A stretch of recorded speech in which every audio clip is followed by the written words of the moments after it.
Testing, testing. I can hear you. Can you hear me?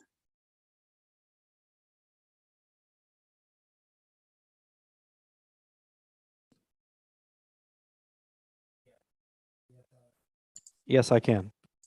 Oh, okay, great. Fantastic. Thank you. You're welcome. Thanks.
I'll be calling the meeting to order in just a few seconds.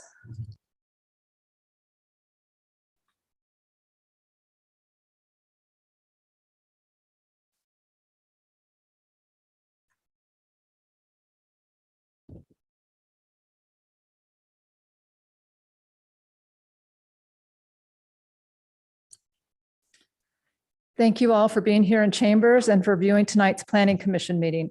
I'd like to call this meeting to order at the City of Clearlake Chambers on Tuesday, September 27th, 2022 at 6 p.m. As a reminder, if you are on our Zoom meeting as a participant, please put yourself on mute unless you are speaking. We are currently live streaming this meeting at the city's YouTube channel and the Lake County PEG TV live stream YouTube channel. To begin, may I have a roll call, please? Commissioner Stewart.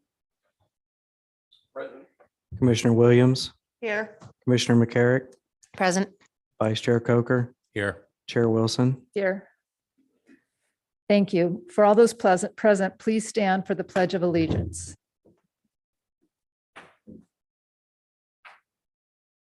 Allegiance to the flag of the United States of America and to the republic for which it stands, one nation, under God, indivisible, with liberty and justice for all.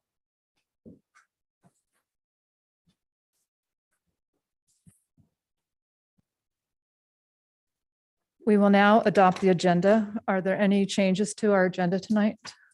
No modifications, Chair Wilson. Thank you. This is now the time for public comment. This is the time for any member of the public to address the Planning Commission on any matter not on the agenda that is within the subject matter jurisdiction of the city. The Brown Act, with limited exceptions, does not allow the commission or staff to discuss issues brought forth under public comment. The commission cannot take action on non-agenda items. Concerns may be referred to staff or placed on the next available agenda. Please note that comments from the public will also be taken on each agenda item. Comments shall be limited to 3 minutes per person. Any public comment into the chambers? Thank you. Are there any public comments on the phone or via Zoom? There are none. Thank you. The public comment is now closed. We have no consent items. Our public hearing items is number 1.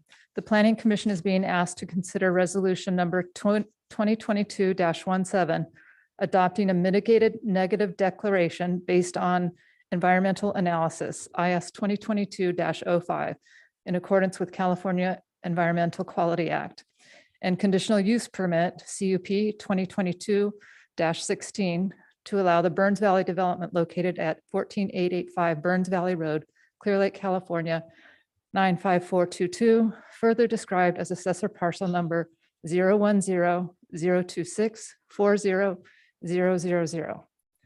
The development includes, but is not limited to, a recreation center, public works yard, building facility, sports fields like baseball, t-ball, and soccer, police department storage facilities, vehicle equipment storage area, and public access facilities. Would the staff please share a report? Thank you, Chair Wilson, Commissioner. So I did want to start by saying that just a couple hours ago, you received a request from the Khoi tribe to continue this to a future date. Of course, this is at the commission's discretion. Staff's recommendation would be to go ahead and present the staff report here from Dr. White as planned, and then you could make a decision on whether you want to go in that direction or consider adopting the use permit and the mitigated negative. Is that okay? Yes, thank you for that.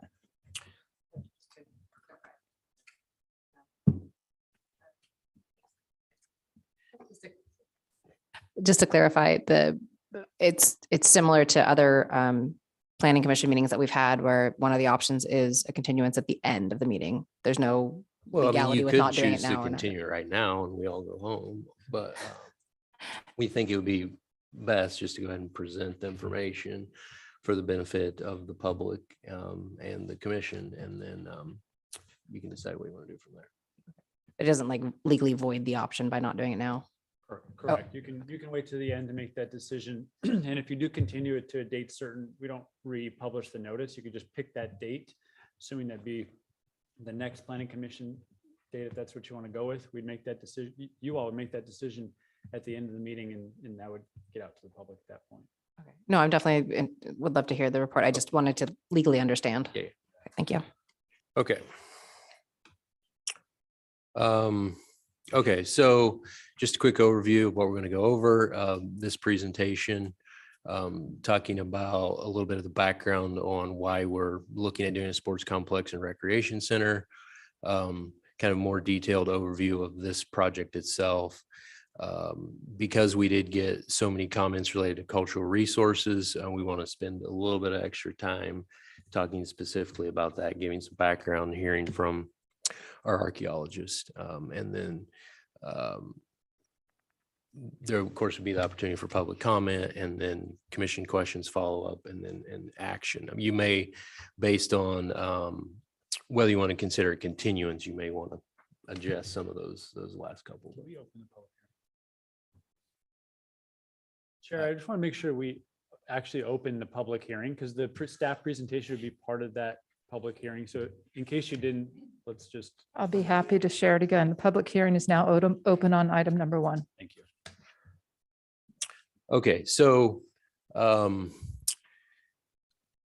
we've been working on this overall project for a while. So the city of Clearlake has been involved with the city of Lakeport, the county of Lake, the Lake County Office of Education, and then various other community groups in looking at developing a number of recreation facilities in the county as a whole. As you know, there is very few of these facilities that are accessible for our youth and the general public. And so just recently, we had a presentation, sort of the phase 2. This has been a multiple phase feasibility study that was conducted by these entities. And so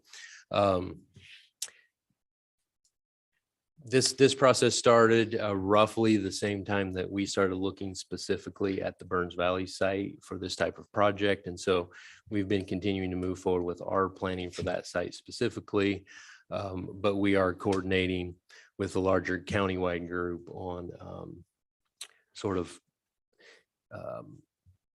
the larger picture, and possibly, we plan to build this center out, and the intent could be creating a countywide parks and recreation district, or all the entities joining through a joint powers authority that would own, manage, and operate both the Clearlake Recreation Center and Sports Complex, an aquatic center to be developed in the Lakeport area, and potentially a recreation center similar to what we have planned in the Lakeport area, and then could include various other future facilities and or trails network. So while the recreation center part of it is included as part of this use permit and CEQA document, we don't currently have funding allocated for that. It's going to be about another $12 million beyond where we are right now. So what we have now, the funding partners on the sports complex, we have right at $8 million. The city has already invested a little over $3.5 million in the site there at Burns Valley. And we believe that we need somewhere between, right around $8 million to complete the project. This is included an earmark from Congressman Thompson, which should be in this next fiscal year's budget. We'll find out over the next week or so to make sure that finally happens. But he was confident enough in the funding that he did his own media release and all that. So at this point, we are counting on that funding coming together. We received a $3 million allocation through the Prop 68 California State Parks Program. That was the most recent news. The Canoctown Unified School District has committed a significant amount of funding. Lake County Tribal Health has committed funding for this project. And then, of course, additional funds from the city of Clearlake. So overview of this project, we're looking at infrastructure.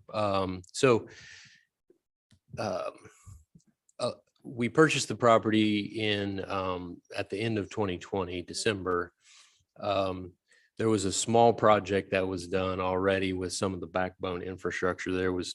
We actually needed to move forward with that project related to the tribal health project because the water company wasn't able to supply adequate water supply to that facility. And so we were able to make some upgrades as part of our project to make sure that they could open. So there's some infrastructure, parking, access on Olympic Drive, some of the initial public works yard stuff. We did some site work there. We did the fencing, that type of thing. But we currently don't have funding allocated for the actual public works shop and police department storage facility yet.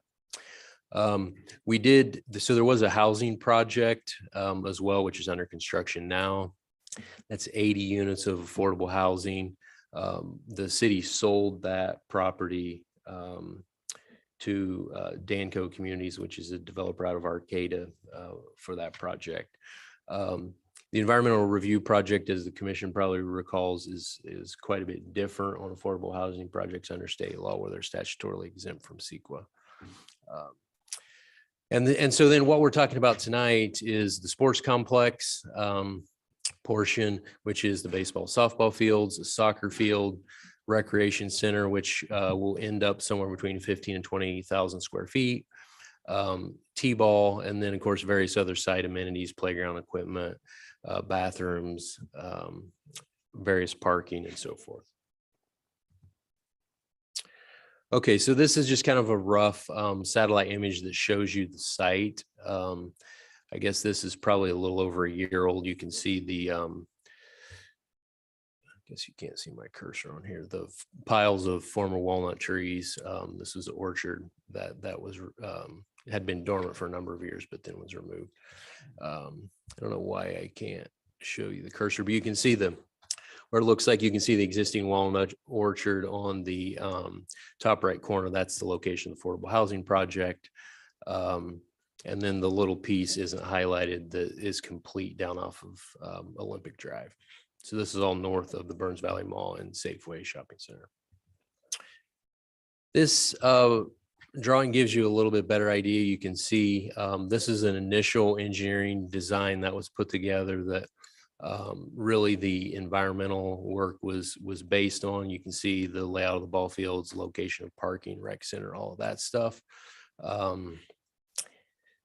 And then, so this is really schematic design. We've hired a landscape architect that has developed this as the initial thing. So it's all the same stuff. It's just starting to look more at, say, the playground equipment and where seating areas are and what the concrete finishes and landscaping look like and so forth. But the basics are all the same. And then I just thought, okay, well, so this is just a quick site photo. So this is from the corner near where the recycling center used to operate, looking north. This was after, of course, the trees had been cleared. So this was very early this year. And then I just wanted to share some of the concepts. So these particular concepts were developed by the architecture firm that is doing the feasibility study countywide. And so these are just kind of intended to give an idea on the scale, possible finishes, type of construction and so forth, to develop cost estimates. And so that's where we came up with the $12 million is based on this design. If you can see this, so this particular layout, likely would change a little bit based on exact site constraints and how we want to lay things out. But the green area would be an indoor multi-purpose room that would accommodate 2 full court basketball courts or 4 volleyball courts. There's a fitness center. There's area that can be used for, say, dance studio, pickleball, various things like that. There's locker rooms, bathrooms, commercial kitchen, and various other amenities. So just to give you a little bit of context, this is going to be roughly twice the size of the existing senior center. And we did work with our school district and others on kind of figuring out what programming space that they would like to see, because when we initially started planning, we were focusing really on the sports complex piece of it, but in talking with the school district and their expressed a need for after school programs and safe things for kids in the community to do, we decided that it was important to try and push forward with identifying funding for the recreation center itself as soon as we could. So there's just a few illustrations here to give you an idea of what we're looking at as we move forward in more detailed design work. So you can see various shade structures, lighting and so forth throughout the site. This here shows some examples of different walking paths, playground equipment, areas that could be used for community events such as, a movie in the park or so forth. This here is focused, large part of this is going to really be Little League baseball and softball. So bringing in some kind of cool design elements and, talking about the T-ball field, maybe a mini Fenway Park or so forth. And as a Red Sox fan, I'm kind of pushing that idea, but and then there's, various elements that could be used, kind of walk of fame for local players and that type of stuff, which the Little League group is really excited about. Okay, so staff prepared an environmental analysis and initial study in accordance with CEQA guidelines. Upon completion of that analysis, staff circulated the CEQA document to various state, local agencies, organizations, and general public for review and commenting. All the potential environmental impacts have been reduced to less than significant levels with the mitigation measures that have been incorporated. So as part of that review process, we did receive comments on the mitigated to negative declaration from various agencies, environmental health, fire protection district, Koi Nation, special districts, and then Caltrans. The comments from all of the agencies, with the exception of the tribe, are just kind of standard comments of you need to follow this process and so forth, and that's all included in your packet. I'm sure you've reviewed it. Okay, so looking at some of the cultural resource comments. So there's been a lot of correspondence on this, and so in your packet, the resolution includes the conditions of approval and the mitigation monitoring plan. Based on that feedback, we've recommended including some additional mitigation measures that further clarify the project's intent of avoidance, adding cultural resource training for contractors as a mitigation measure, contracting for tribal monitoring during ground disturbing work in sensitive areas, designation of a reburial location if needed, and then adding all of Dr. White's specific recommendations from his archaeological report related to the two sort of sensitive sites that were identified, which are very detailed on, capping the resource, don't excavate below a certain depth, add additional fill to make sure that we avoid any impacts. I already mentioned that those are included in the reso. We did not include those at this point in the draft mitigated negative declaration. At whatever point the commission wants to move forward with adopting that, our recommendation would be that we would add those into the final MND. And pursuant to 15073.5 of CEQA, in this case, the proposed mitigation measures do not require recirculation of the mitigated neg deck. So what our intent is here, and what we're looking to do is provide sort of several layers of protection to the cultural resources. One, of course, we started out with a detailed record search. Our archaeologists did.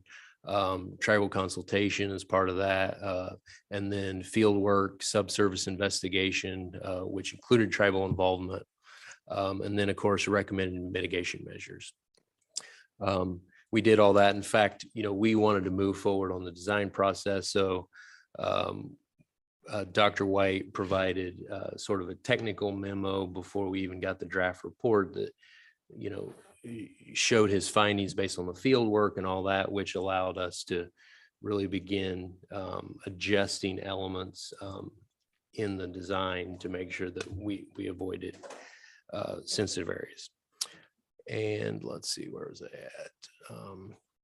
Okay, well, I already mentioned one of the recommended things is cultural sensitivity training for the contractors.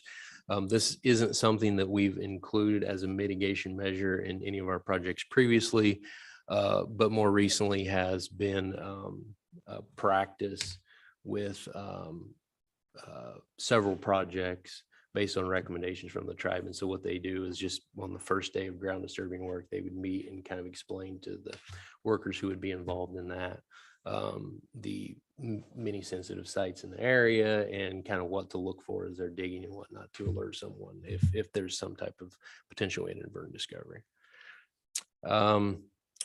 Tribal monitoring in proximity to known sites. This doesn't avoid the impact necessarily because you have tribal representatives kind of seeing resources as they're taken out of the ground during digging. But could, stop things a little bit quicker and that type of thing. So, and then of course we have a process and protocol, which isn't new, but has guidelines for if there's some type of inadvertent discovery, what happens. And then of course, specifically if there's human remains discovered, there's a whole separate process for that. It includes the county coroner and the Heritage Commission and so forth. And then ground disturbing work involves coordination between the city archaeologists and tribal representatives. So you did get a report. Dr. White is the archaeologist that we contracted with on this project to prepare the report. The Khoi Nation recently contracted with Dr. John Parker for sort of a peer review of that. There was some field surveillance that was done on Friday. Unfortunately, we didn't know about it. We'd hoped to coordinate that with Dr. White, but that didn't happen. So, and then you saw the sort of report that Dr. Parker prepared, which was included in the correspondence that you received just a couple hours ago. So I have no idea if you've had a chance to really look through that at all or not. But I'm sure we'll have the opportunity to hear about that if you would like. So with that, I kind of wanted to turn it over to Dr. White. I thought it would be helpful for the commission and the public to kind of give an overview of his work, his findings and recommendations. Of course, specific locations of sites and stuff like that is not subject to public disclosure. And of course, Dr. White is well aware of that and won't be disclosing any of that, but I think it would be helpful for him to give a little bit of background. Thank you, Mr. City Manager. Dr. White? Oh, sure. You're welcome to sit there, or if you want to walk. Oops. If I can just borrow your laptop. You might. Okay. Probably need the mic though.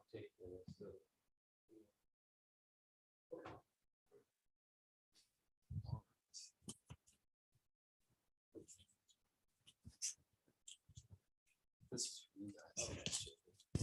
And then for the rest, you're gonna have to share. Is that okay? You'll probably be bored enough with what I have to say anyway.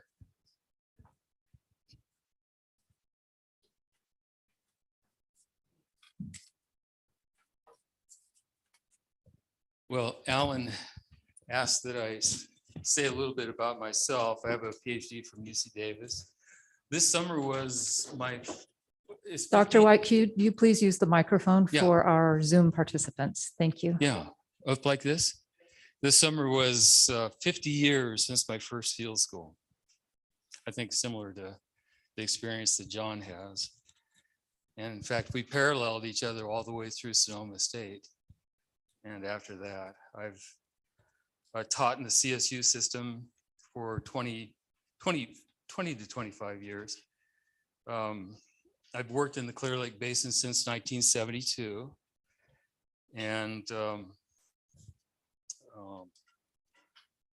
let's see, I have a couple of national positions with the SAA and the Archaeological Conservancy. I want to go into the setting here. When I'm doing the archaeological work out there, I'm trying to do the best job of finding the resources that are present in that context, especially in light of the type of development that's going to take place. And when I first went out there to do the trenching, we didn't have a specific plan in mind. Rather, the idea was to do a broad scale sampling to do our best to discover the entirety of the record. And the first thing, well, there are two things that I noticed right away. One is that the former route of Miller Creek here, this is the same Miller Creek that comes down and empties into the lake off of Lakeshore Boulevard down here. This former route of Miller Creek is right here and is paralleled by the existing route of Burns Valley Creek.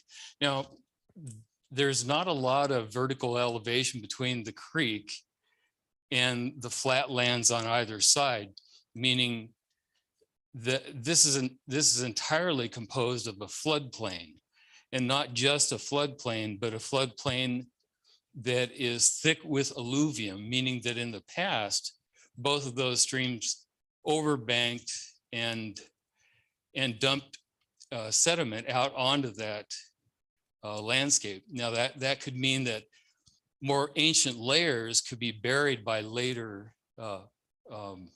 floods. And in order to get the best possible understanding of the vertical distribution of archaeological resources out there, it wouldn't be a good idea to just walk the surface, because the surface may or may not tell us where things are.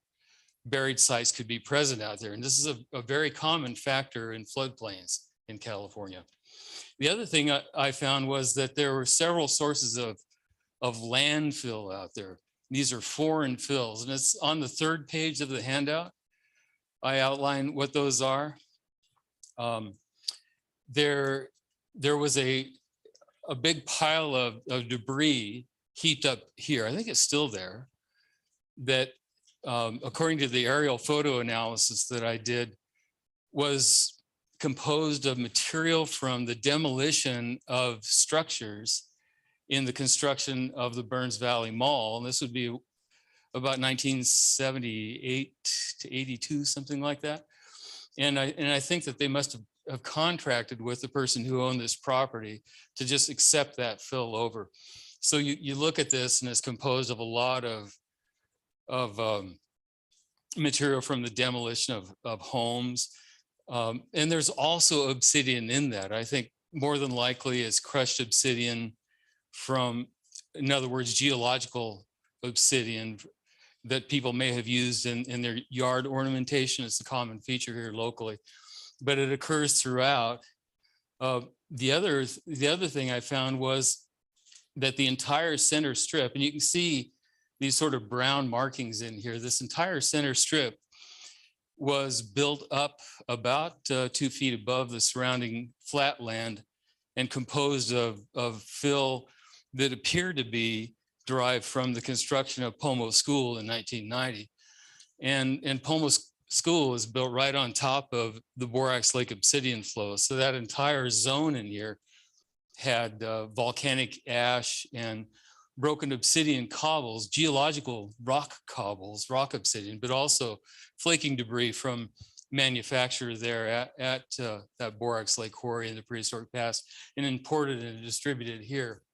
There was one other source of fill, and that is around this home, which was built at least before 1940, and then another right here that you can see marked on that third page, where a barn and corral existed. And in both cases, foreign fills were brought in, and it appeared to be from the old gravel quarry that used to be up Ogulin Canyon Road. And every time I've seen the material from that quarry, I've also seen flakes that were harvested out as part of the fill and then transported in. So there were flakes around in the fill here, around in the fill here, crushed obsidian and flakes here, and then all the way down the middle.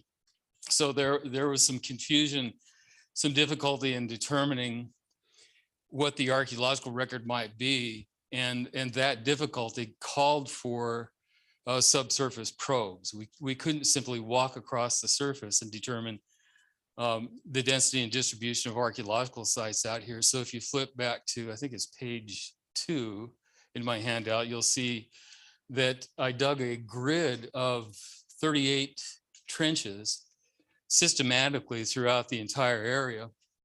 Focused, you'll see some clusters in some areas where we suspected there might be resources. And then I used that to determine the presence of 2 subsurface archaeological sites. Now, obsidian occurred throughout, but I was able to only define 2 locations where archaeological sites were present in the subsurface context. And on that basis, I drew up the boundaries and produced the report. Now, the entire area was open and visible when I did the work. It had been plowed recently. It hadn't been altered from the state it was found in when it was first purchased. I mean, this was directly after the city, or I was out there as the city made the purchase. So the modifications you see out there now were not present. I think subsequently, these deposits in here have been redistributed, and this material here has been plowed and redistributed as well. I determined that those 2 deposits that I found in the subsurface context had integrity. They were in an undamaged state. They were not foreign materials. They're in their natural setting. By the way, when I dug those trenches, I dug down deep enough to encounter and determine the site was present, and then backed away. We didn't dig into the site.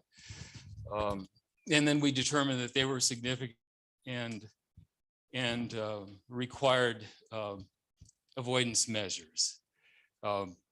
3 COI monitors were present during this trenching exercise as requested by the tribal authorities, and the COI have been apprised of and my report and findings. Thank you. Any questions? That's it. Thank you, Dr. White. I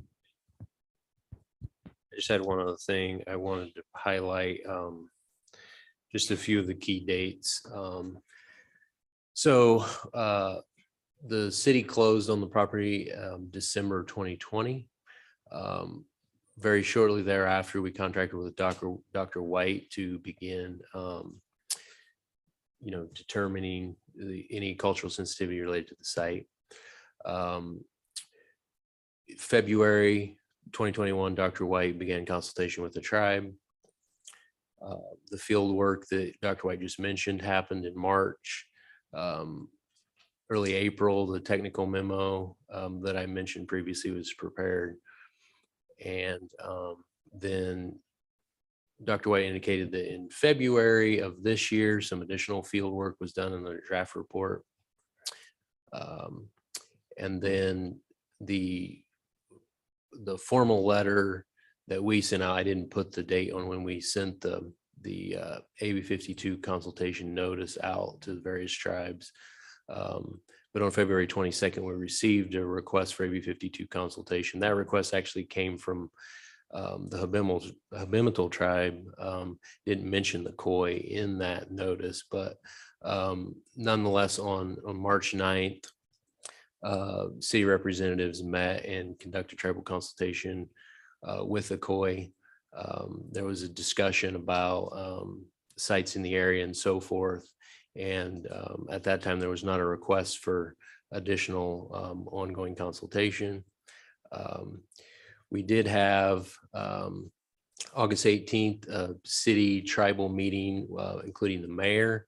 And this was related to kind of I guess, largely a COI request to extend the comment period on the draft mitigated negative declaration, which was due the following day. We did agree to extend that for 2 additional weeks to September 2nd. And we scheduled the Planning Commission hearing for the 27th. And as you know, we received a variety of correspondence sort of towards the end of that. So recommendations would be to consider the PC resolution, which adopts the mitigated negative declaration based on initial study, including the additional mitigation measures as proposed and defined specifically in the resolution, conditions, and mitigation monitoring plan in your packet, and approves the conditional use permit. And then, of course, we already talked about the request from the COI for continuance. So that would be another option for it. I guess that's the staff report, and then just try to address any questions that the commission may have. Thank you, Mr. City Manager. I will now ask each commissioner if there are any questions of staff at this time. Vice Chair Coker, I don't have any questions. Commissioner McCarrick, Thank you, Chair Wilson. Yeah. I just had a couple questions here. And I want to thank the staff for taking time to meet with, answer some questions ahead of time as well. Let's see. Should have highlighted these. So, I had a question. I'll start with the most recent one. I was writing things down, so I didn't necessarily hear. Did you say there was or was not a request for further consultation after the March 9th meeting? To my knowledge, there was no request for additional consultation at the March 9th meeting. Okay. And But I do want to clarify that doesn't mean we didn't continue to discuss and meet with the COI tribe about the project. okay. And at the beginning of the first consultation, was there conversation about the like defining what consulting meant or engaging the tribe like throughout the process?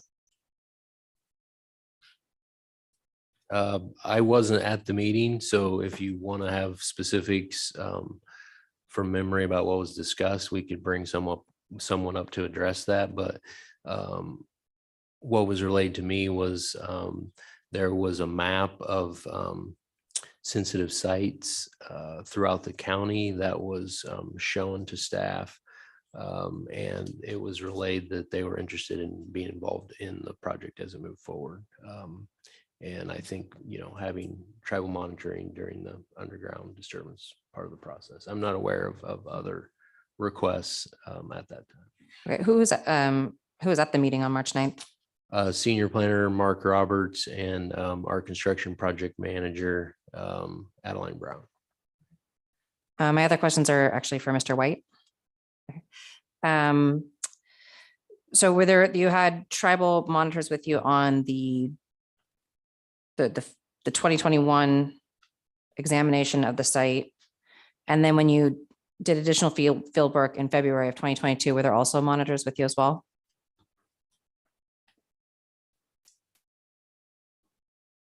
I don't think so, no, but it was a minor visit. I'm sorry, is this in Yep. here now? There you go. No, I don't believe that they were present for the visit I made in February 2022. The work in 2021 was across several days, and combinations of the 3 monitors were present throughout. Okay. And then the other question was the clusters that you examined. Was there any reason that you examined those clusters?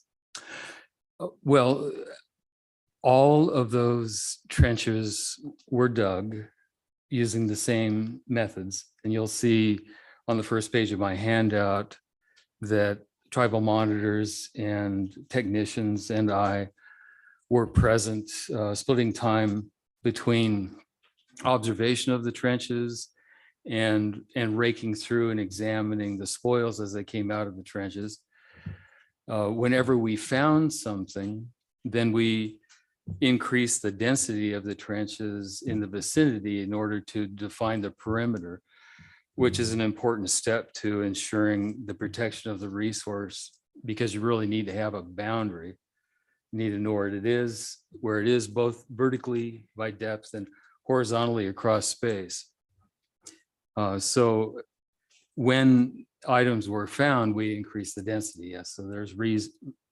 I can say there's reason to dig the trenches. Yes. Okay. And the clusters was just you would find something and dig closer to it. Yeah, and I want to clarify that cultural material, including modified obsidian made into artifacts, was present on the surface and in multiple areas out there. I mentioned the house, the building pad that the 1940s farmhouse that was built on and associated with a gravel that appeared to be derived from the old Augulin Canyon gravel plant.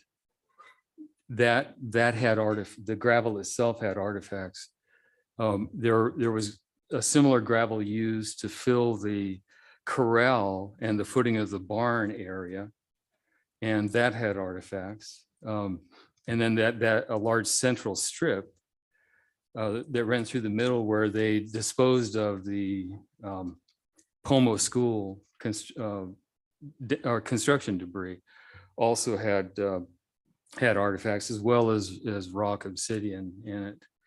So we observed, and this is described in my report, observed material in a number of different places. I wouldn't say throughout, but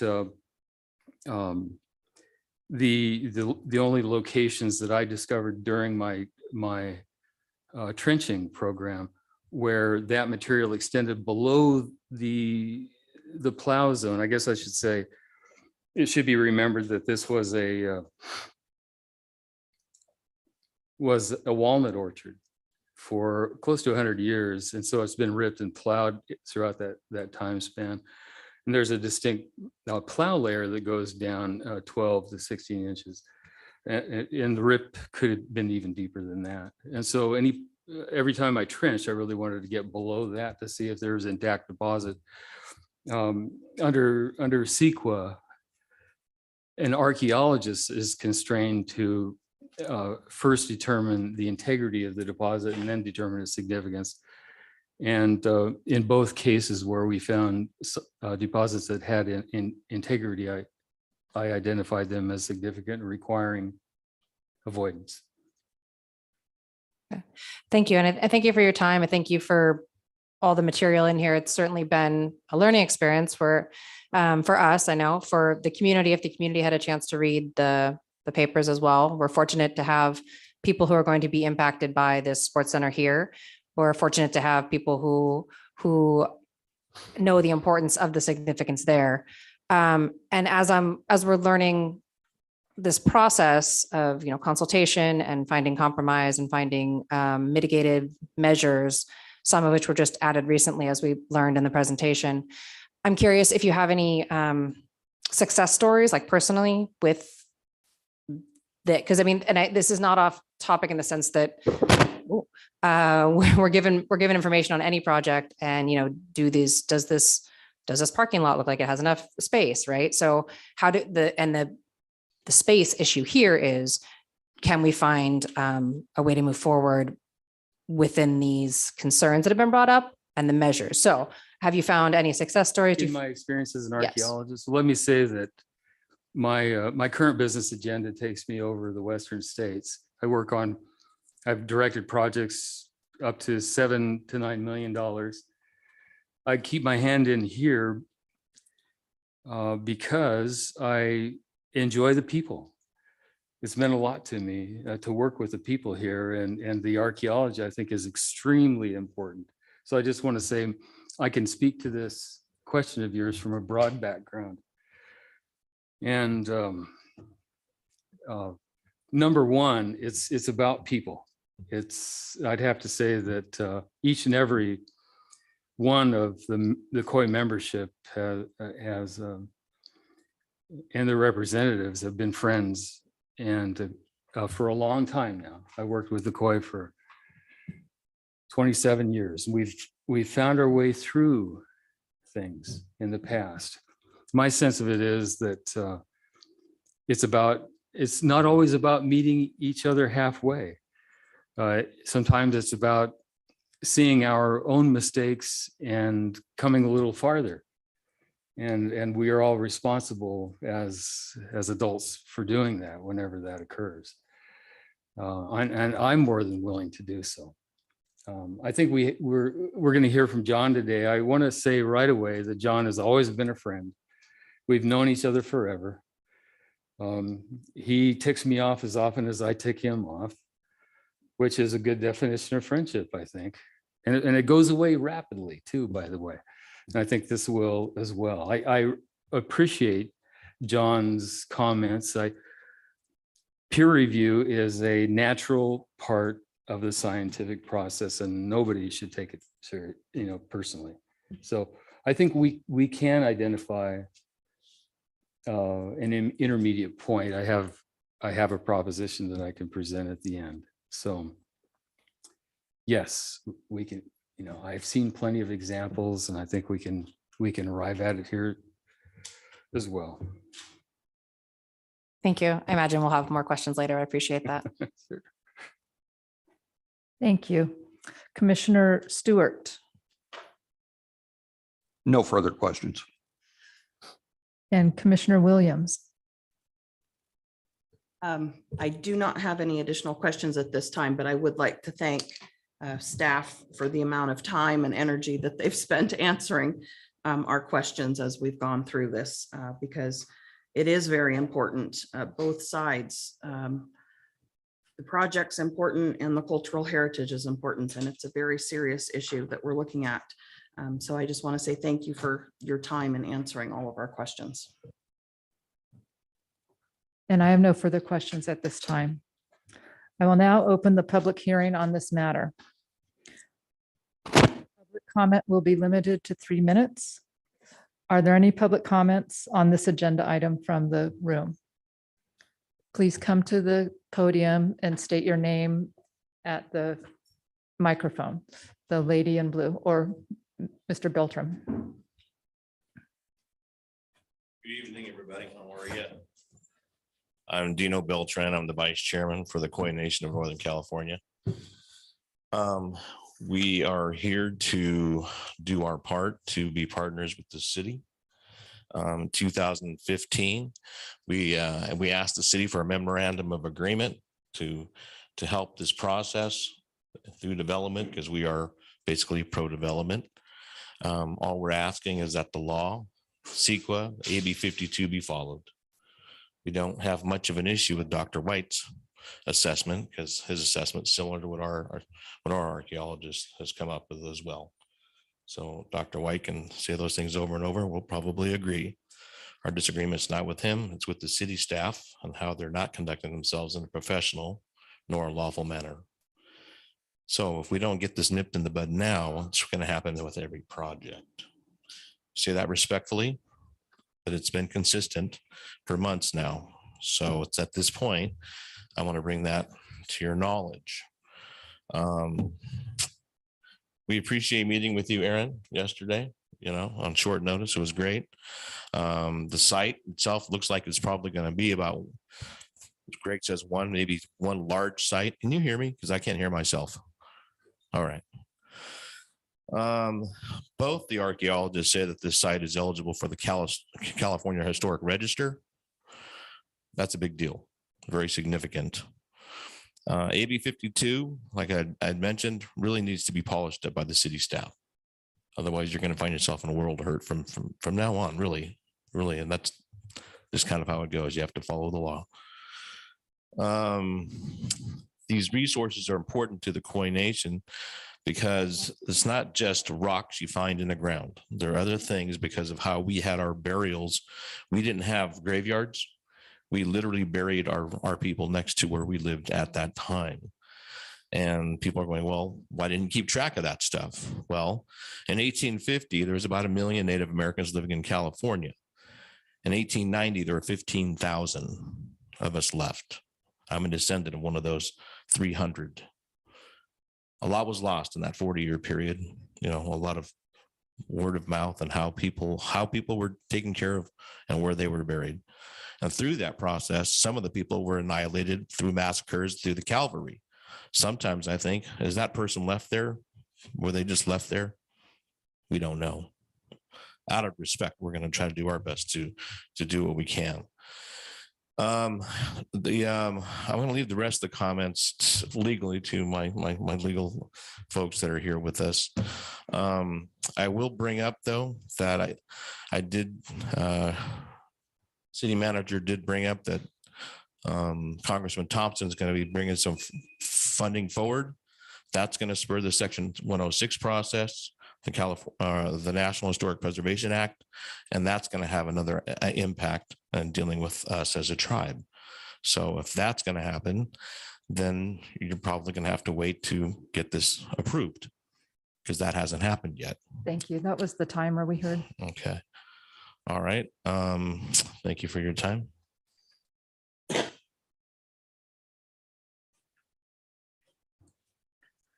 Welcome. Please come to the podium and use the microphone and state your name.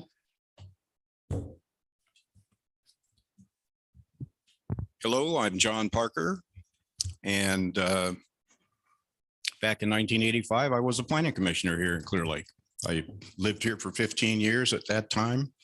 And I'm here for the same reason that Greg was here, because this is the end of the rainbow when it comes to American archaeology.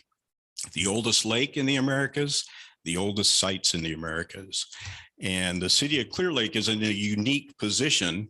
Sometimes it's a headache, but it really is a unique position to be on the shores of this lake, because within the city limits, you have sites that are actually listed as national historic monuments. You have sites on the National Register. You have the only state park in the system that was purchased specifically to protect 38 archaeological sites. And within a quarter mile of where we're standing here, well, we got 15 prehistoric sites within a quarter mile of where we're standing. In fact, if you dig down beneath this building, you're in a village site right here. When this Safeway store was put in, they moved a lot of this site. Probably a lot of it's across the street, but there's still a lot here. I was called to go out. The first thing I'd like to do is commend Dr. White for his work, because he did an excellent job out there locating the resources on the ground. In Lake County, like he mentioned, we have buried sites in these floodplains. If you go over to Big Valley, we find sites 3 feet down that aren't even, that you can't see anything on the surface, but you get down 3 feet, there they are. In the bed of Kelsey Creek, we have a village site and cemetery, 6,000 years old, 20 feet below the valley floor. That's where Big Valley was located 6,000 years ago. And over 6,000 years, Kelsey Creek and Adobe Creek have deposited 20 feet of silt. And I'm sure the same thing holds true here in Burnt Valley. I went out and walked the surface of the project last week and discovered the areas of fill that Dr. White mentioned. They're real obvious, actually, because the color of the soil is different because of all the stuff that's mixed in with the fill. So you can tell when you're on the fill, you can tell when you're off the fill. I did find cultural materials in the areas that he found materials where he identified 2 sites. I didn't see any surface break in the cultural materials between those 2 areas. And now it's possible that below ground there is a break. It's actually possible that Miller Creek may have cut through the site at one point, separating it into 2. I suspect it's one big site. I suspect it actually travels eastward. I'd like to offer you another 3 minutes. Yeah, up to, there's a rock outcrop on the other side of Burns Valley Road. There's the recommended mitigation in his report is excellent. The only thing I would add is he's recommending to put down geotextile and then fill on top of that to protect the site.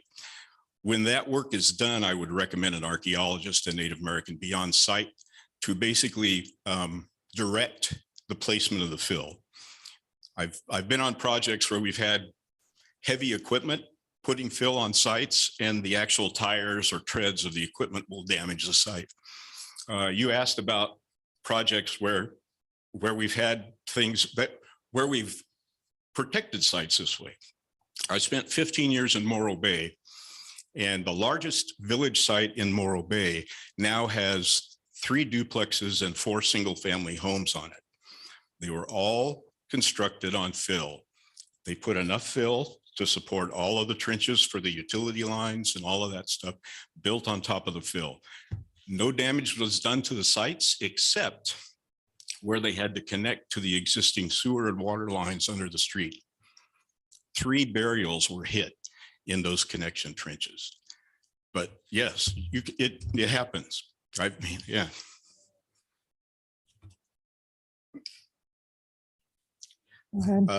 I don't think any more study is needed to determine that the site is significant. And I think the mitigation recommendations are good.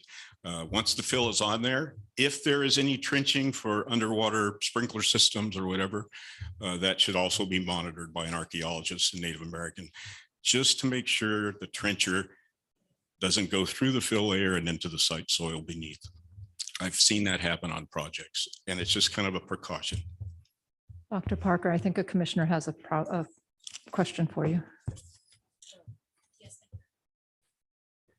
Thank you very much. I do have a question and so you may have just said it, that if there was an archaeologist and a tribal representative on site, when there might be that connection, because basically this is what, we're learning is how to avoid something like digging through 3 burial sites. This is the focus here is tribal preservation, but I'm sure nobody would necessarily enjoy that. So how would you recommend mitigation for that? And did you see it in this plan here? I don't know what the plan is for construction within the site area. I don't know where the main utility lines are going. So I can't really address that.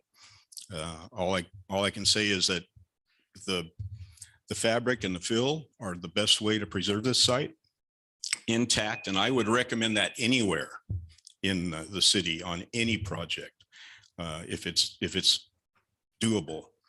Thank you, Dr. Parker. And in that case, if you know where these resources are early enough in the planning process, you can plan your project around it, and it's not a problem. Great. Thank you very much. All right. I'm here if you have any questions.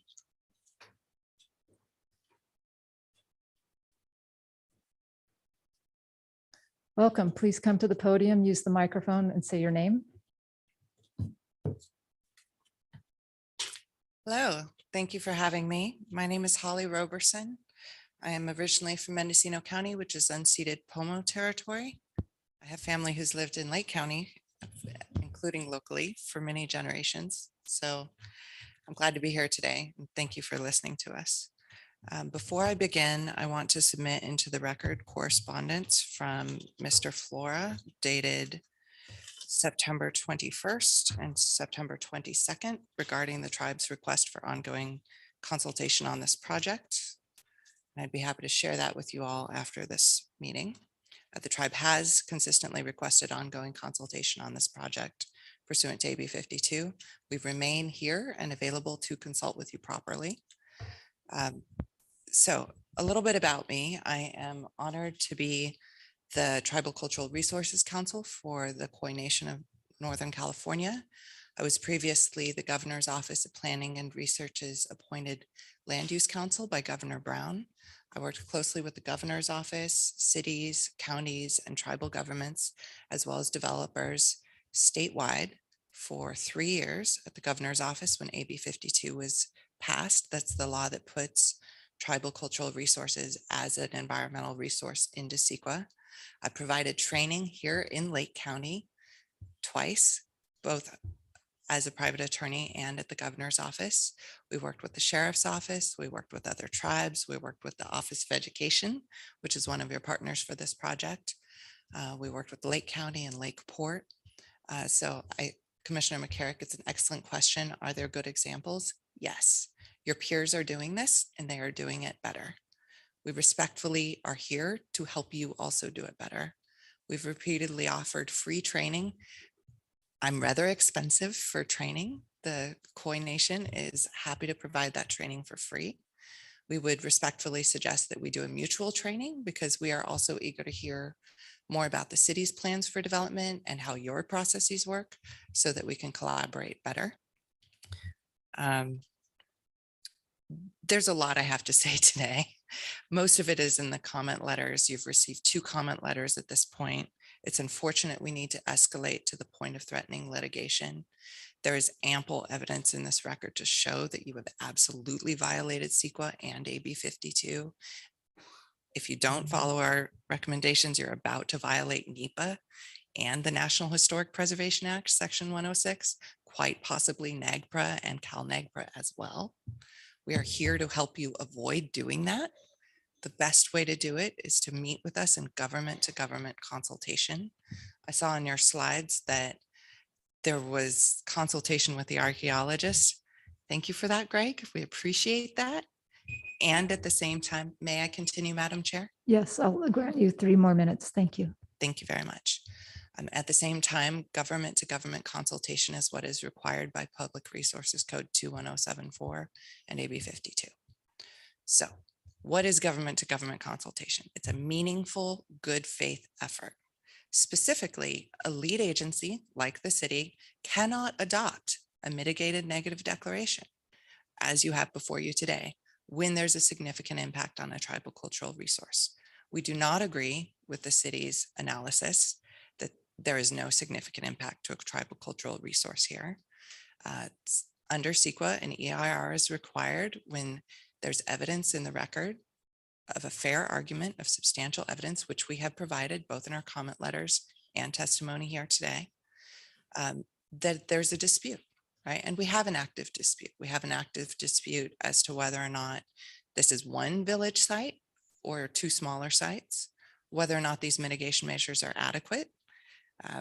I personally redlined your mitigation measures in the revised MND this morning. If I can do it over breakfast, that means we can work it out in consultation, right? You're not terribly far apart here from what is needed. This is an $8 million project. Our mitigation measures are affordable and practical. For example, Commissioner McCarrick asked for good examples. I work for state agencies, cities, and tribal governments. I recently completed consultation with a tribal government here in Lake County on a $73 million project in a matter of months in a tribally sensitive area, using the best practices that we're happy to share with you in consultation or training. It's effective and it's cost effective. As somebody with family here in Lake County who are taxpayers here, I would really urge you not to waste money on litigation when you could be spending that money serving the community. This tribe is not anti-development. I think it's a wonderful thing. You want to build a sports complex for the community. As a kid, I used to swim in Clearlake, and had we had that splash park or the sports complex, we would have enjoyed it. But it is not okay to disregard tribal cultural resources, potential Native American human remains, potential sacred sites in the name of development. You can do both. You have a path to choose. You have a good path where you can have a good working relationship with the tribe and with me and with the law firm that backs me so that you have effective, respectful, sustainable development. That is possible. Or you have a really negative path to go down that's going to waste taxpayer money, because I'll be talking to Ryan all the time. He's been very effective at working with me. I want to thank you for that. And I just don't think it's necessary, right? We have ample evidence in CEQA to win a lawsuit, but we would really rather work well with you. Thank you, Holly. Thank you for your time. Also, it's on Zoom, but one of my colleagues is also going to speak later. I just want to make Yes, sure we he will can ask raise for the his. Zoom room. Thank you for that Thank you. reminder. Who else in the chambers would like to speak? Welcome. Please use the mic and tell us your name. Robert Gary Limbach. How are you today? My name is Robert Gary and I'm from Alim. I am the Director of Cultural Resources for the Bemetel Pomo. I'm also the Tribal Historic Preservation Officer. I just spoke the Southeastern Pomo language, which we have 2 speakers left, myself and my aunt. So the protection and preservation of our culture is very important to me. I've also worked prior to moving back from to the county. I was born and raised here in Lake County, worked in 5 counties out of this doing the same work, consulting for AB 52, Section 106 for the protection and preservation of cultural resources. So coming back to the county of where I'm from, I live, my people have been forever. It makes me, feel really good to be able to make sure that, I have that ability to provide that protection. And so here today, I just wanted to say, I myself here won a couple state champions as, an athlete here in Lake County, it's Clearlake specifically. My children are also, playing football, basketball, baseball as well here in Clearlake. So with that said, I totally, understand where we're coming from, and knowing that, we're not against development, but also understanding that, we also need to know that if we destroy these cultural resources are non-renewable. That's an erasure of the history of the indigenous history and people that are from here. And so what the tribe is trying to propose and what we did through consultation, I sat in that consultation, we conducted consultation. I just wanted to correct that the map that was given at the consultation was actually a map of the APE, the actual site, not the county, of all the sensitive sites that were within that project site. So that was given. I was the one that presented it. Had a consultation with Ms. Brown, Mr. Roberts, and a few other and representatives from the COI. And so at that point, we did have consultation because of the concerns that we had, and to try to make sure that we can go further. I think with this project, we submitted, the tribe's cultural resource, tribal treatment protocol, tribal monitoring agreement, because of the concerns that we had of the sensitivity of the site. It was ongoing. I specifically said at this that this consultation was ongoing, and this was at the consultation that we were going to continue because the documents that were going to be submitted or that were submitted needed to go back to Mr. Allen Flora for approval. So those did happen. I'd like to offer you 3 more minutes. Okay, thank you. So that did happen. We did follow that. We did go back into a meeting after that. There was some misconfusion. We were told by Mr. Flora that it was a pre-con meeting. And Ms. Brown basically had to inform him that no, it was a consultation. So in this, we did fulfill, I guess, our compliance with CEQA also, as far as making sure that we addressed our concerns and wanted to elaborate how can we go forward with this development with the sensitivity of the APE that was there. We looked forward to, still trying to create a plan for the development of this, but also with the protection of the cultural resources that might be affected by this. So I think with that said, all the documents that should be in the packet, not sure if they're there, everything is documented as far as the consultation that happened, the things that were requested, the sensitivity of the area. And that is actually what my job is to show and to bring the data that the tribe has about the certain area that is sensitive and where those areas are at. And that's what I provided. The next step was to be able to create a plan of how can we go forward. And that's where the breakdown was. And so I think with that in place, like I said, the Koi Nation is not, against development or pro-development. We're also, pro history and making sure that our history is in place and is saved, from both archaeologists here.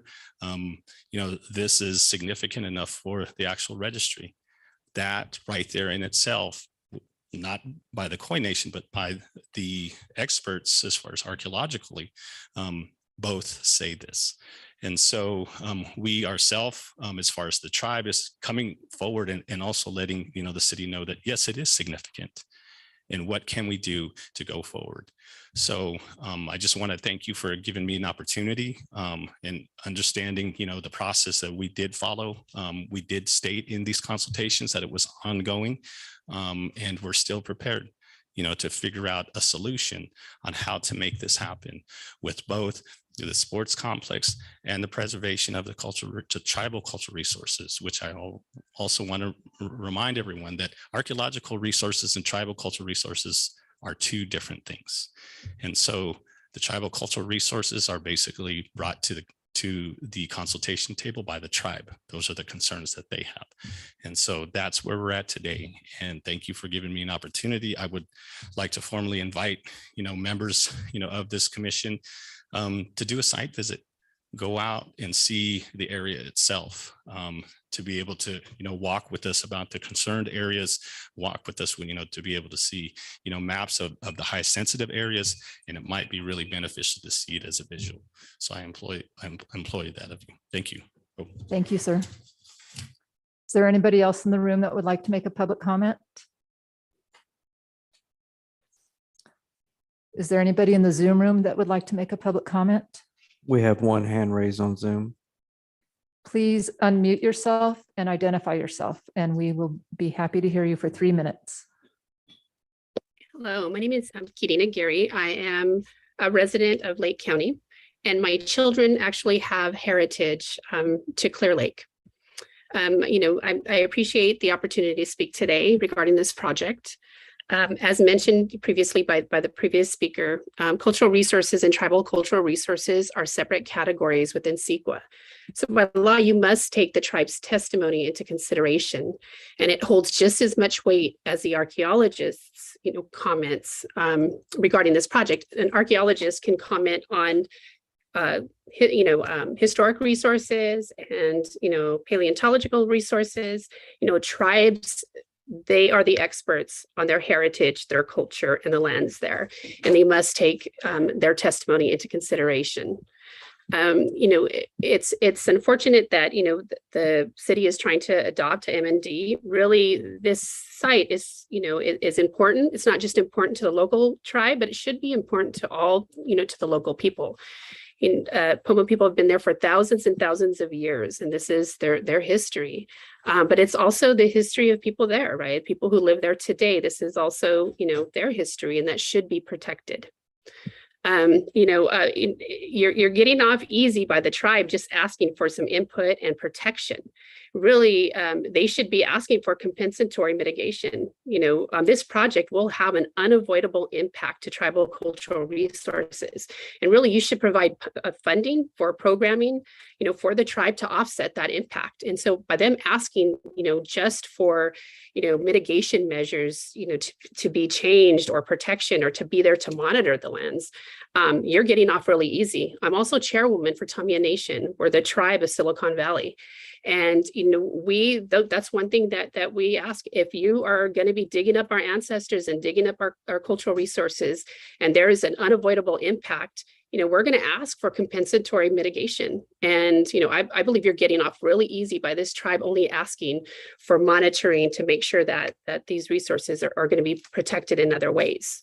And so I really do, urge, the Planning Commission to really listen to the tribe and really give them what they need to protect their resources. Thank you. Thank you for sharing your perspective with us tonight. Is there anybody else in the Zoom room? We have one more hand raised. Please state your name, and we will look forward to hearing from you for 3 minutes. Yes, can you hear me? Yes. Okay. Yeah. Good evening. My name is William Chisholm. I am an attorney with 30 years of litigation experience who's been retained by the Khoi Nation to assist them with this matter. And the tribe has presented you with some very serious concerns regarding the requested approval tonight of the project and the mitigated negative declaration. Concerns which would support litigation if they're not resolved, and which the tribe would be forced to take if its legal rights and cultural heritage are not addressed. Since this time is limited, I would strongly urge you to table this evening so that you can carefully consider and review the detailed comments submitted by Ms. Roberson earlier today, which included an attachment which again contained detailed information regarding the potential impacts of the project as it's currently designed. I would like to highlight a couple of ways in which the city has failed to comply with its CEQA obligations at this point. And as I'm sure you're aware, valid CEQA compliance is required before the project can proceed. If a court finds no CEQA compliance, then the project can't proceed. First, since 2015, when the legislature enacted AB 52 as part of CEQA, public agencies such as the city have been required to engage in meaningful consultation with Native American tribes which are impacted by proposed projects. The failure to engage in such, well, this is a dialogue. It's not a one and done, it's a dialogue that must continue until there is agreed upon mitigation measures or until an impasse has been reached. I say it's not a one and done. It's not a box that must just simply be checked on the way to project approval. Commissioner Carrick asked the city manager if there had been multiple requests. As we had seen, there was one meeting in March, a single meeting. The city manager, I believe, responded that, well, no further requests were made at the time of the March hearing. That may or may not have been the case, but since that time, there have been written requests by the tribe to engage in nation-to-nation consultation, and these have been flatly rejected in writing by the city manager. We can produce those written documents, and that is not how AB 52 consultation is intended to proceed. And the failure to engage in this conversation, this dialogue, is grounds in and of itself for litigation, which we submit would be successful and at a minimum would cause project delay and undue expense. Second, as an independent ground, we would submit that there is not a valid basis for using a mitigated negative declaration as proposed to you today for proceeding rather than an environmental impact report. CEQA creates a very low threshold as to when an EIR must be prepared, reflecting a strong preference of resolving doubts in favor of environmental review. An agency must prepare an EIR if it's presented with a fair argument that a project may have significant impacts on the environment.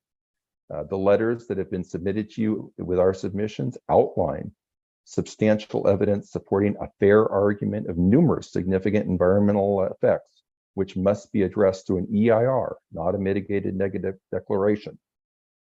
One clear example, which I know you've had discussed with you this evening, is the significant impact on tribal cultural artifacts and resources that either exist, we referred throughout the site, we've heard scattered throughout the site. This is not just an instance where there are two limited sites as presently envisioned by the mitigated negative declaration.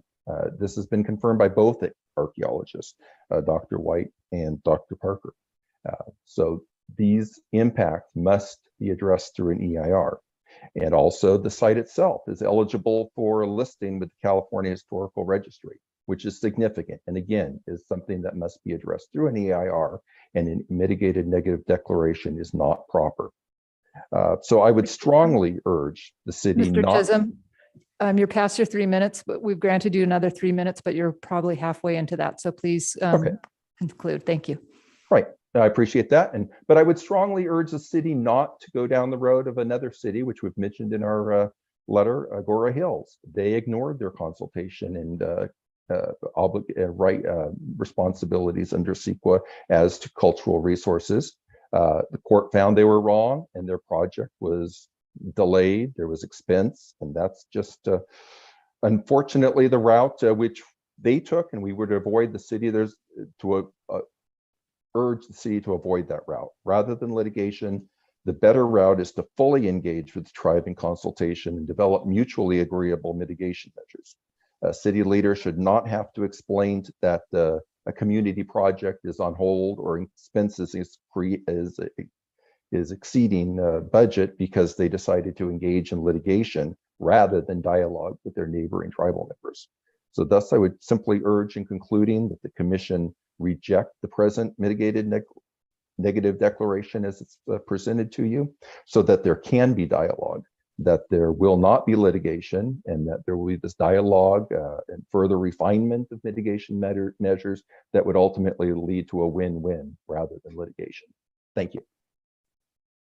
Thank you for sharing your perspective. Is there anybody else in the Zoom room? There are no other hands raised. Is there anybody on the phone for public comment? There are none. I'll give the room one more chance for public comment. Then public comment is now closed on this item. Madam Chair, I do want to point out, I think the city clerk received a couple of additional emails today.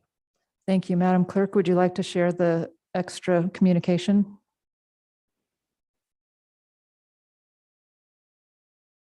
We received one from Michaela Templeton writing, I'm writing in today to voice my support for the Burns Valley project.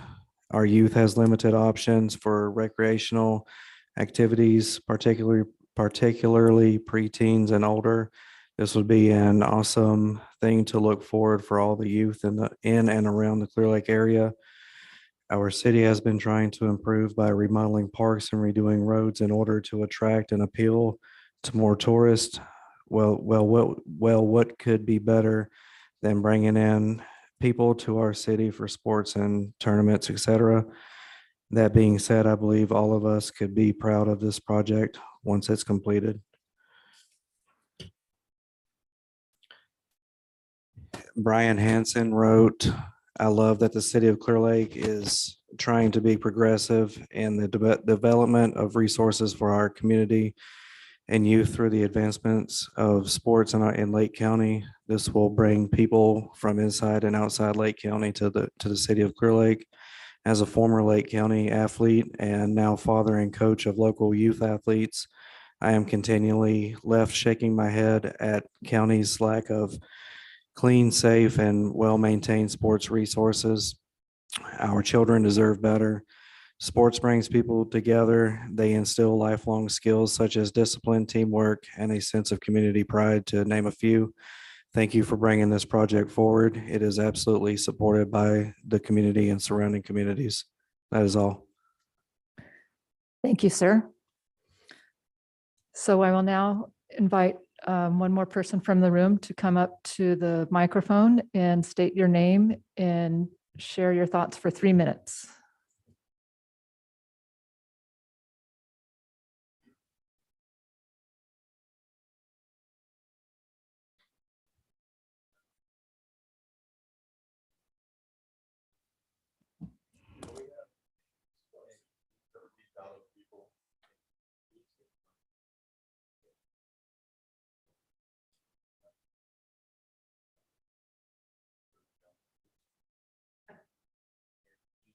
Oh, there.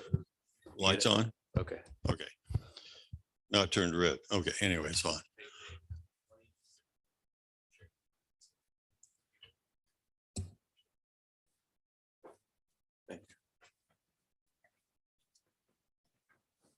Again, my name is Dave Hughes and I'm a resident of Clearlake since 1974. I wasn't going to say anything, but then when I hear an attorney saying, you know, you'll do it our way or we're going to sue you. I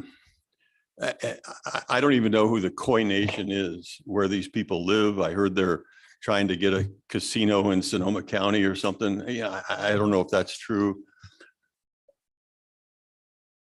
I just want to, I mean, maybe you need to continue this and do a little more discussion. I have I've worked with Dr. Parker. I've had association with Mr. White in the past over my, again, being here since 1974. I respect both of them. I respect the tribal communities. I have no problem making sure that we don't destroy what's there. I don't know what all these mitigation measures are. I wasn't even going to be here. And then I heard there was probably going to be some discussion with the Khoi tribe. And again, I just don't like attorneys standing up and say, hey, it's going to be our way or we're going to sue you and you're going to lose. We have an opportunity to put a sports complex together for this community. I think we need to be careful and not dig through some burial site or disturb some archaeological sites. And I'm sure there's ways to work through that. I don't know. I maybe I'll just finish with that. But again, it just really bothers me when I hear attorneys saying, you know, do it our way or we're suing you and you'll lose. There's got to be a way to work through this to our benefit, to their benefit, and protect what needs to be protected. If you need to take more time to do that with your mitigation measures, I mean, I don't see a reason for an EIR. Thank you, Mr. But Hughes. there may be one, but I don't see a reason for an EIR either. So anyway, I just wanted to stand up for the community. Most of the people that were here with Little Leaguers have left because of the hour. And I think they supported the project too. So anyway, I think it's great for the community and we need it. And I'd like to see it proceed. Thank you. Thank you. Chair, can I clarify something for the record? I remember at the beginning, Dr. White made a presentation and referenced a three-page handout. I don't know if everybody had an opportunity to see it. It's 3 images. We'll make that a part of the public record. And if any member of the public wants to see that, we'll make additional copies for it. But just for clarity, I don't know if everybody knew what he was referencing at that time. Thank you. So these will be entered in the public record. I believe some of these are already in the package that were public record. At least 2 of them. The tractor image was a separate image, but the concept was there. But thank you for that note. I will now close public comment.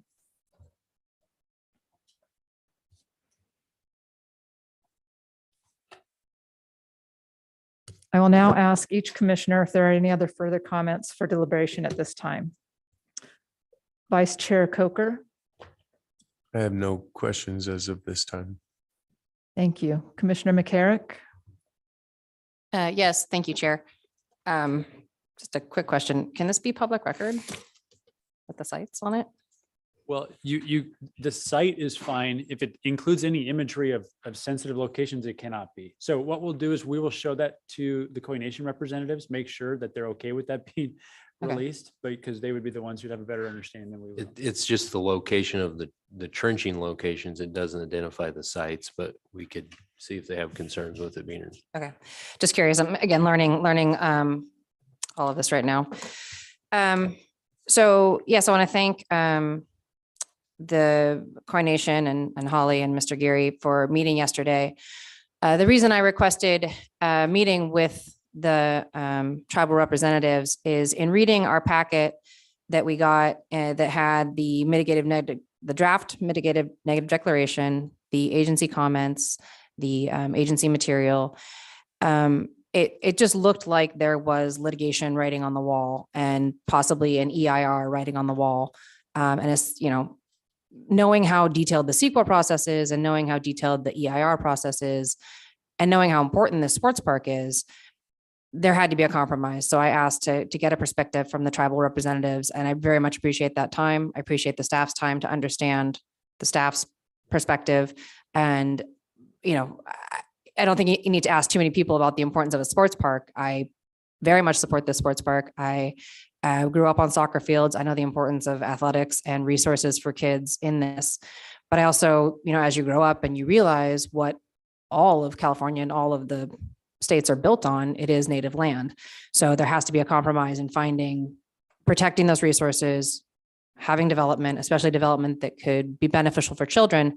And, you know, this also is a great opportunity to teach our kids how to find a solution. If there's a solution looking at us in the face, such as a continuance, I think it makes sense to take that solution, with deliverables. We saw the mitigated measures today, the additional mitigated measures today. And as Mr. Robinson said, they were able to get their response to it. So if there is an extension with a deadline and a goal, I think that could be very beneficial to the city as a whole, to, just the future of the city as a whole. There's precedent for extensions with the Planning Commission. There's precedent for finding compromise with two entities that might have a disturbance with, two sides of the story. This is a project that will beautify and enhance the city. But just as we have to abide by ADA and other city standards and curb and gutters and all those types of things, this is just something that, maybe this is a learning opportunity for us to, as Mr. Geary said, there's a plan. And if there's a way to just have that plan become reality with an extension, I support that. So thank you again for everybody for the time, and all the agencies for their comments. This has been very, very, very detailed. And I apologize, Dr. White. I called you Mr. White. I apologize for that. PhDs don't come easy. Thank you.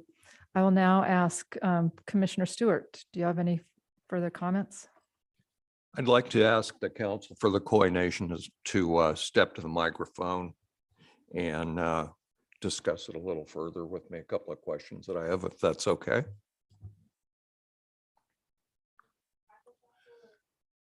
Well, either really. I'm not quite sure. Let me just throw the question out, then you guys could kind of decide. From what I've heard tonight, well, first of all, I want to thank all of the representatives of the Native culture for showing up tonight. As Commissioner Aaron mentioned a minute ago, it's kind of a learning experience for a lot of us. And definitely want to be sensitive and respectful of what's necessary to move this project forward, but do it in a way that's respectful and works with what the Native peoples would like to see done. And so tonight we heard from Dr. White and Dr. Parker, and I had read pretty much what both of them had written about this. And I was struck by the fact that really there didn't seem to be a big bunch of disagreement between basically your archaeologist and the city's archaeologist. There seemed to be pretty much agreement about that. And it looked to me like Dr. Parker was in agreement with the mitigation things that Dr. White had suggested. And then earlier in the presentation, we were presented with the additional list of mitigation things that sounded reasonable to me. The fact of having the representatives on hand and to monitor the mitigation and monitor any future during the process trenching or whatever that might need to be done. I think all that's completely reasonable. I'm at a little bit of a loss here to understand exactly where our differences are and exactly what the Native cultural folks would like to see done differently or changed in the paperwork that we have so far to move this project along. Because, I've heard that, well, we need this or that, but personally, I don't really get at the moment exactly what the differences are and where the disagreement lies. So if you could help me with that, I'd appreciate it. Thank you. Yes.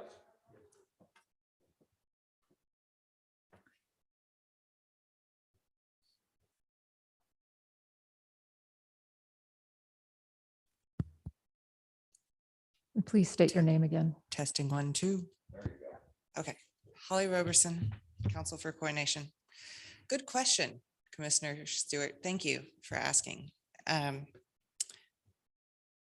Respectfully, I think that is a longer question that would be better addressed in government to government consultation. It would take probably about an hour to thoroughly answer your question. And I'm up for it if you are, but I also want to be mindful of everybody's time.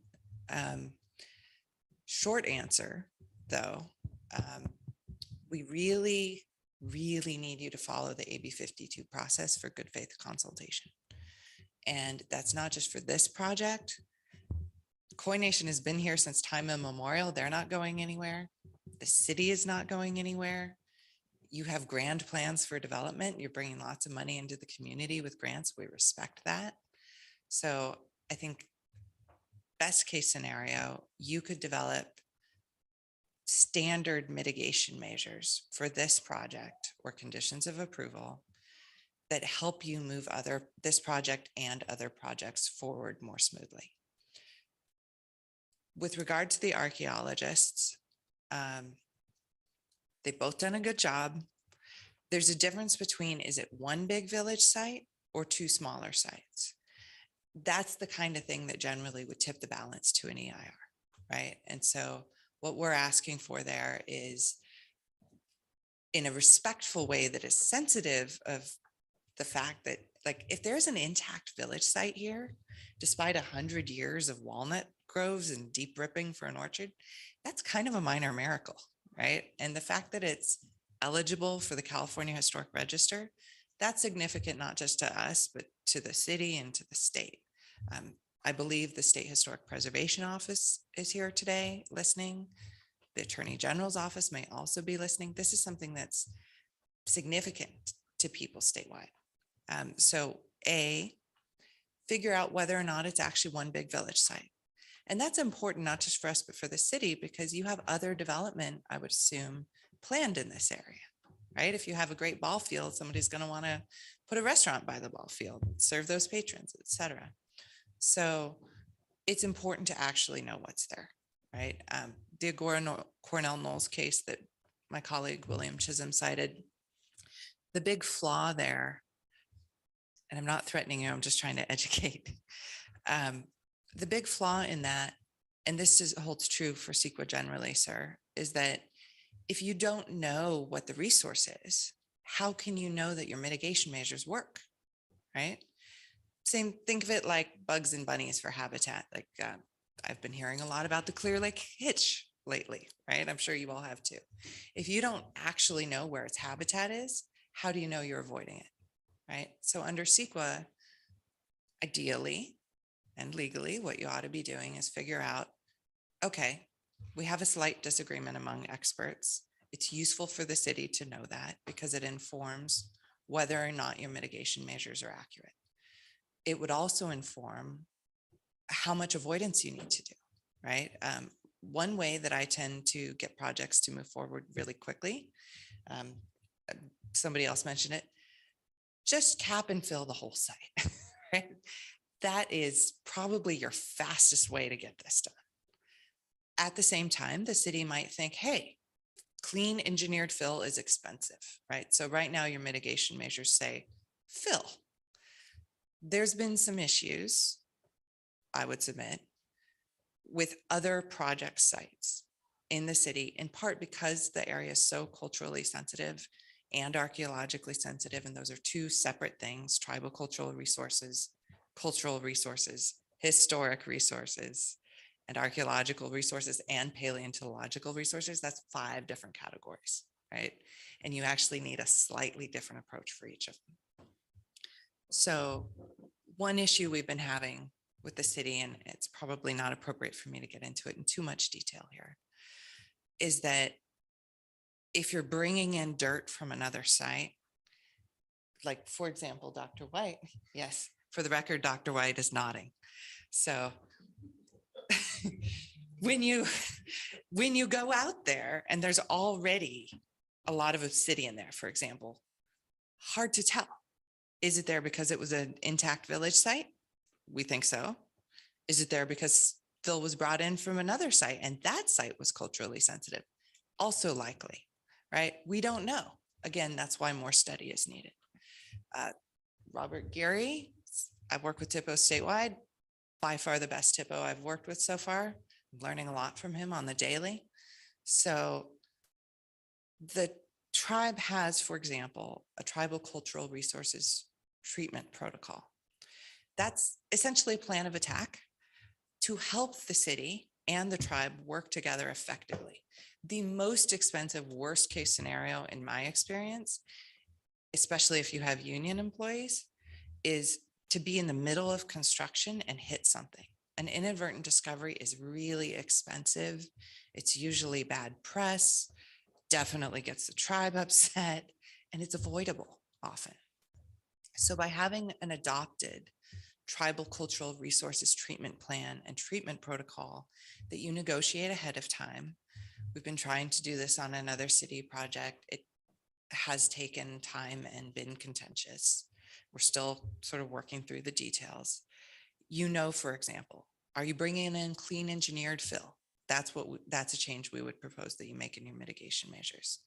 It might be a little more expensive than existing fill, but it avoids essentially adding new tribal cultural resources to your existing site and then having confusion. So that's one concrete example.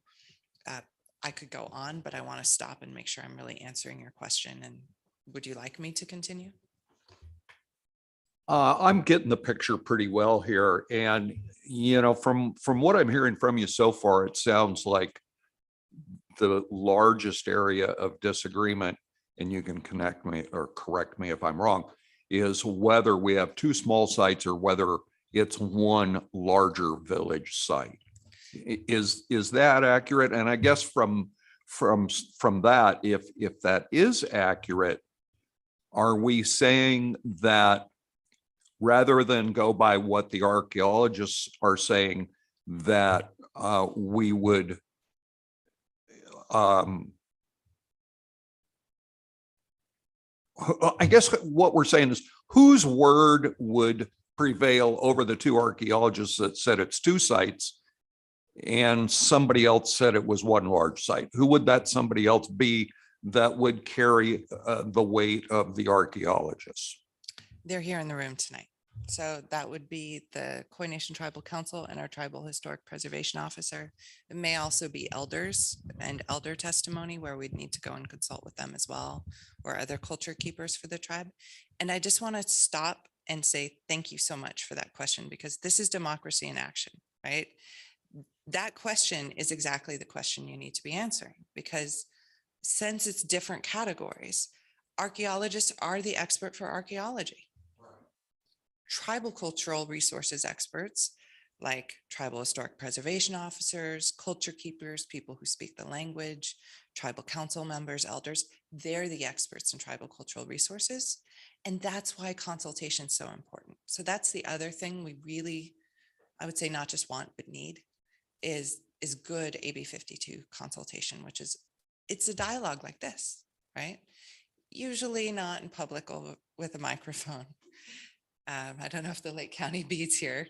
Usually they would also not be in the meeting, in part because the cultural resources information, the tribal cultural resources information, see, I just blended them. It's a habit that I have to get out of. That information is sacred and it's protected, and it's protected for a good reason, right? Because of the history of California, which was alluded here today by Vice Chair Beltran. It's brutal, right? And there's a history of pot hunting in California. Not that kind of pot hunting, but the kind of pot hunting where, for example, respectfully, I know you tried to do a good thing here and show that there was diligence. But for example, just a real-time example, identifying where all the trenches are. Typically, that would not be a public document, because if there are Native American human remains there, if there's jewelry that's valuable, I don't know all the things that could be there. That's more for our TIPO to say. But unfortunately, in California, there's a history of people knowing where these sites are and destroying them. And that's why under AB 52, there's specific confidentiality provisions in the law. It's why you don't have all of the details of Dr. White's report in your publicly available staff report. That's another reason consultation is really important. Because, for example, so yes, is it one big village site or little smaller sites? 2, how can we do consultation better and more effectively? One of the reasons that's important is people like Robert can print and I guarantee he's got a printed map with him somewhere today, right? In your truck? Yeah. Don't go look in Robert's truck. That information is protected by the CRIS system, the California Register of, I always get this wrong, Robert, CRIS system acronym, California Register. Thank you, sir. There are rules as to who can access that information. I myself can't go. I have 10 years of experience with this. I can't get it, but your archaeologist can. So for example, when Robert brings a map to you in consultation and he says, I can't leave this with you, it's because he can't, right? Not that we don't want to, but because we can't. He could lose his access, right? Which is important for him to have. So that's why we say, hey, here in consultation, we're showing this to you, but we have to take it with us. But your own archaeologist ought to be able to, and I'm sure you can, Dr. White, get the same information. But sometimes there's additional information, like, for example, cumulative impact analysis, right? So under CEQA, I won't bore you too much with cumulative impacts, but you all know as the Planning Commission just how much development is happening, right? And there are significant cultural sites. Y'all drew the short straw for local government all over this city. It doesn't mean you can't build anywhere. It just means that you need to address what's the cumulative impact to those sites. And so again, knowing what the site is, making sure information is recorded and reported in a timely way, that's one change we would have to your mitigation measures, not just to say, do the analysis. Who does the analysis? Where does the report go? It needs to feed back into that CRIS center in a timely way so that next time somebody wants to do another project, they know what's there, for example. Another thing is really adequate analysis for the California Historic Register. It's a big deal to have an intact village site, right? And that it's eligible for the California Historic Register, also a big deal. When you look at your mitigation measures, we appreciate and respect, thank you for extending the comment period. Our hope was when you extended the comment period, that would give us time to consult, right? Our overtures, as we've said, were rejected. But in consultation, we could have talked with you about, well, why is this site important, right? It's not just because it's old, it's because it's culturally significant to the people who are here today, right? Who are also members of the community. Under AB 52, it says you have to take into account, based on substantial evidence, the significance of the resource to the tribe. That, Commissioner Stewart, in a nutshell, is what's really missing. So you actually did revise the MND, but you revised the MND with, respectfully, more good ideas from your archaeologist. We would like the MND to be revised to take into account the significance of the resource to the tribe. And there's things that need to be done to make those mitigation measures more effective. So one, for example,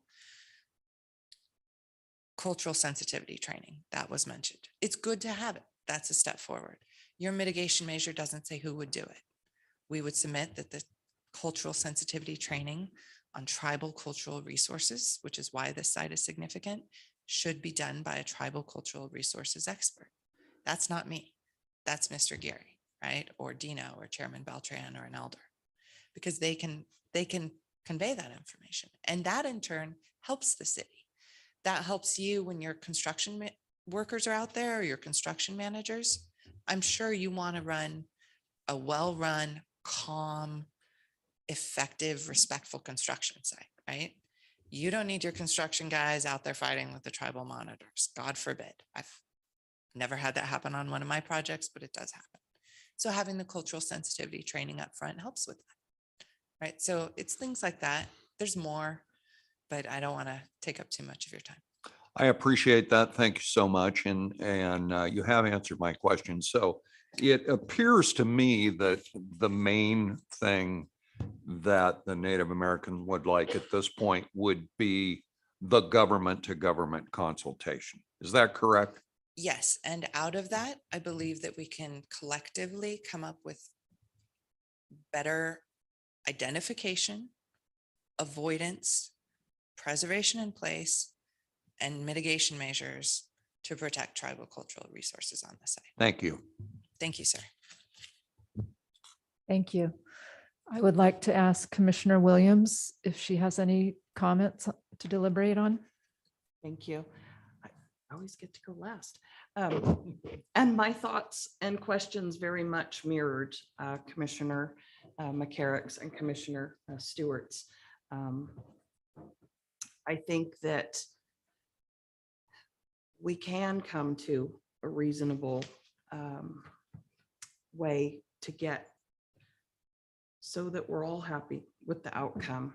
And if that's getting together, you know, and having a committee to discuss it, I think that that might be a good thing for us to do. Thank you. And in the, to honor some time, I'm going to say ditto to the commissioners that have spoken before me. I would now like to entertain a motion. Aaron? So I think if I'm allowed one more question, to both the city and the tribal nation, like if there is a movement to continuous today, there are some things that we can see might maybe take much longer than the continuance granted. I'm wondering if, no lawyer, what is it? Intent is 3/8 of the law or whatever. Like if there's an intent of forward progress, would that be, would both sides be happy with that? Does that question make sense? Like, so, some of the things you brought up, Commissioner Stewart, are, the consultation. Well, if it's an ongoing consultation that you can't maybe wrap that up in 2 weeks or 4 weeks or whatever, but the community definitely wants to get going on the sports park. So I would ask either Vice Chair Beltran or Ms. Robinson and the city as well, like if they're mostly if there is the intent of this either government to government consultation or continued government or something, and the deliverables from the tribal nation about the mitigated, because I know that we need specifics too. We need the specifics of this because it has been going on for a while, and these it does sometimes sound repetitive of we do know where some things are. We need to know where potentially more things are. So that's my question is if there is the intent of, I don't know, it's vague and maybe not specifics here, but, or maybe it's just a comment. Maybe it's not even a question. Like I would hope that if there is any continuance, that there are 1, deliverables, and 2, the ability for forward progress. Thank you, Commissioner. I would like to entertain a motion to continue this item to the next meeting. Is there somebody that would like to present that motion? The next meeting would be October 11th. I'd also maybe entertain 4 weeks just because it's so heavy. Just throwing it out there for discussion amongst the commissioners. Do we have the 11th or the 27th, I believe? 25th. Yeah, 25th. So the 11th or the 25th. I obviously want to move forward on this Make the and get, motion. I make the motion. I guess I make the motion to move this item to the meeting, the planning commission meeting on the 25th of October. There's been a motion to continue this item to 2 meetings from now, the 25th of October. So do I have a second? I'll second. We have a second. Sorry. Is there a Madam calendar Clerk, conflict? would you like to clarify, please? I believe that the public hearing can't be continued past the next regularly scheduled meeting. I retract that. Well, No, if, I think I think you can do it to a date certain. We'll research that in the meantime. we can just commit to doing it on that day. If legally we can't do it, we'll just have to redo the public notice for the later dates. What I would say is that Chair Wilson, is we do leave the public hearing open, just procedurally. You don't close it. We're going to open it, and then it's open until October 25th when we'll reconvene it. If it turns out for whatever reason we can't do it, it has to be October 11th. We'll just send out a new public notice, as Mr. Floor mentioned. Okay, so for order of operations, should I reopen the public comment now? Not public No. comment. You're just I gonna, mean- you're gonna comment, they're gonna leave the public hearing open public until hearing, October yes. 25th. Before or after the motion? She has- After the motion, please. Okay, so we still have a motion and a second for the October 25th continuance. And are there any comments or discussion on the motion? I have a comment. I would like to see in that month's time, some effort made by the two parties to do the government to government consultation. So we could move this project forward when we get back together in a month. Is That's- that possible, that's- staff? That's the whole point of the continuance, sir. Well, I would certainly hope so, but I didn't actually hear that. Understood. I'd like to ask the staff if that's, is that possible to do that? And I'd like to ask the Koi Nation as well. Is that time frame something that could be worked out? Is it mutually agreeable to both sides here to get some of this consultation going so we could move this project forward in 30 days? I believe it is, sir. We were hoping that we've already would have been in consultation, but we received a letter on Friday from Mr. Flores saying consultation was closed. So that is not on our part. We are willing to do what we can. And if we can do it 30 days, great. But that depends on how open your city staff is. They are open book right now. Thank you. Mr. Flora? Yeah, I don't want to get into this too much, but what has been represented here is just simply not accurate. And the city has not refused to meet with the tribe. We have offered to meet with the tribe. We have pushed back on the need to include our attorneys in government to government consultation. And we were informed that that's the only way this consultation would happen. So, you know, we could go down that road for a while. We could look at the emails and see what was said, but there has been a fair amount of misrepresentation here tonight, particularly on my actions, in my opinion. And I don't know if we can get to an agreement in 30 days, but we will meet with the Koi and we will see what we can do to make that happen. You know, we have already attempted since Dr. Parker's visit on Friday to arrange some additional field work to determine if Dr. White's initial findings of 2 separate sites or Dr. Parker's feeling that it may be one larger site, you know, that we could do the field work to actually determine whether or not this is true. You know, there were 4 trenches done between those 2 sites with nothing discovered. So we believe that probably Dr. White is correct in his findings. However, we are willing to figure out that and do the field work and adjust the boundaries of those sites as necessary. And, you know, our intent and goal is to avoid any impact to cultural resources. It's our belief that, and tribal resources, just to be clear, that the mitigation measures in place would do that. But if we need to do some more field work, talk to the Koi about any adjustments, you know, it's great to hear Ms. Roberson say that there's a red line of our mitigation measures because, you know, we would like to get down to brass tacks and get a project done for the community. Thank you. And Ms. Robeson, would you like to come forward to the mic, please?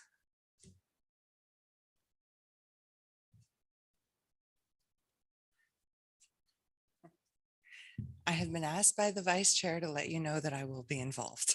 So I hope that now that you've met me, you can see that I am sincerely here to help you work things out.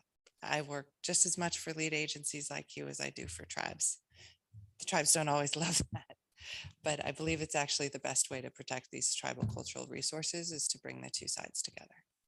So, you know, I'm here in the spirit of effective consultation. My colleague, William Chisholm, is an excellent litigator. We do not propose to bring him to consultation. It would be me, the person who works with lead agencies and does training.